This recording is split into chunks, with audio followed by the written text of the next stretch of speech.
আসসালামু আলাইকুম, কানিজ ফাতেমা মর্দে এবং আমাদের টাইপ 1 হচ্ছে সর্বনাম, যেখানে আমরা সাপেক্ষ ও সাকল্য সর্বনাম নিয়ে আলোচনা করব। সর্বনামের ইংরেজিটা হচ্ছে প্রোনাউন, ঠিক আছে? অর্থাৎ নামের পরিবর্তে যেটা বসে সেটাই হচ্ছে আমাদের প্রোনাউন। তাহলে দেখি আমরা আমাদের প্রথম প্রশ্নে কি দেওয়া আছে। বলা আছে বাক্যের অর্থ সংগতি রক্ষার জন্য কিসের পরিবর্তন করতে হয়। বাক্যের অর্থ ঠিক রাখতে হলে সর্বনামকে মাঝে মধ্যে পরিবর্তন করতে হয়। বিশেষের পরিবর্তে ব্যবহার শব্দকে কি বলে? নাউনের পরিবর্তে বসে প্রোনাউন, বিশেষের পরিবর্তে সর্বনাম। সর্বনামকে কয়টি শ্রেণীতে ভাগ করা যায়? সর্বনাম 9 প্রকার, এটা একবার আমি বলেই দিয়েছি। কোনগুলো সাকল্যবাচক সর্বনাম? সাকল্যবাচক মানে সব, সবাই, তাহলে কি হবে? সব, সকল। সাপেক্ষ সর্বনাম ও সাপেক্ষ যোজক যুক্ত রয়েছে কোনটিতে?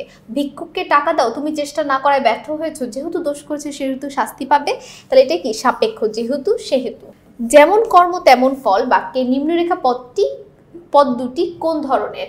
সর্বনাম, পারস্পরিক, নির্দেশক, সাপেক্ষ নাকি সকলবাচক? এর উত্তরটা কি হবে? সাপেক্ষ। তাহলে যেমন কর্ম তেমন ফল, যেমন তেমন থাকা মানে অবশ্যই সাপেক্ষ। কোনগুলো সকলবাচক? সব, সবাই, তাই না? সব, সবাই হচ্ছে সকলবাচক। সবাই একত্রে যখন সব, সবাই, সকল, এগুলো অর্থাৎ আমি সহ সবাই হচ্ছে সকলবাচক। সাপেক্ষ সর্বনামের উদাহরণ কোনটি? সাপেক্ষ কি? যে, সে, যারা, তারা, যেমন তেমন, এগুলো। তাহলে এর উত্তরটা কি হবে? যারা, তারা। এরপর দেখো সাপেক্ষ সর্বনামের উদাহরণ কোনটি? যে, সে। কোনটি সকলবাচক সর্বনাম? কিছুই, পরস্পর, সবাই নাকি আপনারা? অবশ্য উত্তর কি হবে? সবাই। অর্থাৎ খুবই সহজ, সবাই, সকল ইত্যাদি হচ্ছে সকলবাচক, সাকল্যবাচক।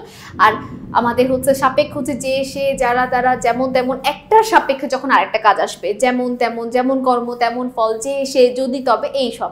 তো সকলকে অসংখ্য ধন্যবাদ আমাদের সাথে পর্বটি করার জন্য, এবং পরবর্তী পর্ব দেখার আমন্ত্রণ রইল। আমি কানিজ ফাতেমা মর্দে এখানেই শেষ করছি। আসসালামু আলাইকুম, আল্লাহ হাফেজ।